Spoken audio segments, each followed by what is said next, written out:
One thing that I have repeatedly emphasized and explored in recent months is that freedom does not exist in a vacuum. You can't just talk about freedom in a theoretical sense and expect it to apply well to the real world. Instead, we need to look at what is happening in the real world and think about how we can advance freedom in the specific context of our society, in the here and now.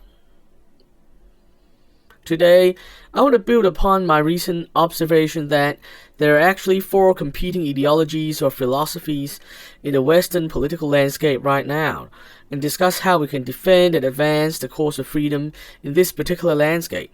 Basically, the four ideologies are constructionism and utilitarianism on the progressive or left side, and organicism and reactionism on the conservative or right side.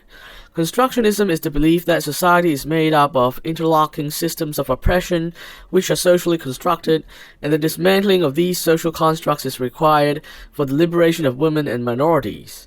Utilitarianism is the belief that policy decisions should be aimed at increasing happiness or at least reducing suffering as much as possible. Utilitarian liberalism has a long history, going back to the 19th century British thinkers Jeremy Bentham and John Stuart Mill. Organicism is the belief that society as it exists is the product of many centuries of lived experience and wisdom, and on this ground it opposes attempts to abruptly and radically change society, especially if it is rooted in abstract philosophy alone. It is the core essence of classical conservative thinking, going back to thinkers like Edmund Burke. Finally, reactionism is the belief that society is fallen, and nothing good can come out of it, so all proposals for change must be rejected, except for proposals to turn back the clock to a previous glorious age. Given that reactionaries think that modern society, with its guarantees of individual freedom, is a fallen state, they have no problem with trampling on long-standing guarantees of freedom to achieve their backwards-looking utopia. So this is a summary of the four ideologies we have. You can read my previous article if you want a more detailed explanation. Of the four ideologies, constructionism and reactionism are fundamentally liberal. Constructionism demands that existing society as a whole be deconstructed for the sake of what they see as justice for women and minorities. This would include radically changing the language we use, the social norms we have, the way we see historical events, and so on.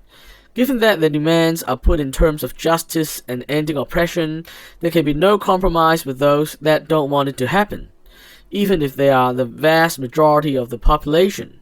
Therefore, such a program must be enforceable via undemocratic and illiberal means, including by limiting free speech if necessary. On the other extreme, reactionism fundamentally sees our present society as fallen, which leads to the view that rescuing society back to a previous glorious state should take precedence over respecting the preferences of those currently living in and shaped by the fallen society. Therefore, reactionism does not have any respect for freedom, democracy, or indeed anything else that stands in the way of their glorious restoration. There have been no successful glorious restorations yet in the West, but I guess Iran's 20th century Islamic revolution, or alternatively, the fictional utopia of Gilead in The Handmaid's Tale, could give us insights as to what it would look like. It is clear that both constructionism and reactionism are enemies of freedom. Luckily, the other two ideologies are much more compatible with freedom. Although utilitarianism and liberalism are fundamentally different, as one emphasizes maximizing happiness and the other emphasizes maximizing freedom, there has been a strand of liberalism justified on utilitarianism going all the way back to John Stuart Mill, which just shows how liberalism and utilitarianism and the core ideals of freedom and happiness usually go hand in hand. After all, you can't really make people happy without respecting their freedom.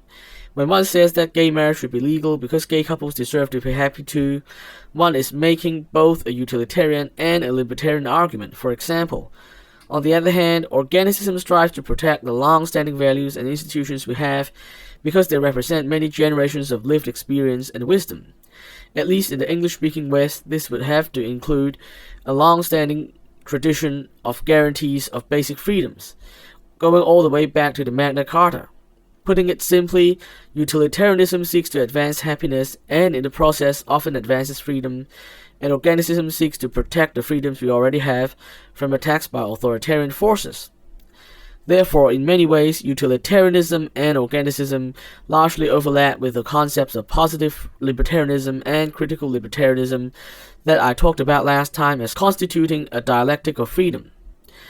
This is to say, in our current society and political landscape, positive libertarianism is mostly represented by utilitarians, and critical libertarianism is mostly represented by organicists. This means if we can get utilitarians and organicists to work together in a productive dialogue, we will have the best hope of maintaining and advancing freedom. In conclusion, the hope for freedom in the West right now and for the foreseeable future lies in promoting both utilitarianism and organicism, and especially a productive dialogue between the two, and also in successfully arguing against both constructionism and reactionism, the ideologies promoted by the illiberal left and the illiberal right, respectively. Going forward, I'll be looking at how we can achieve this in further detail, from multiple angles. In particular, I will be looking at the intra-left argument for utilitarianism over constructionism, the intra-right argument for organicism over reactionism, as well as the very important but often overlooked arguments of organicism versus constructionism, and utilitarianism versus reactionism.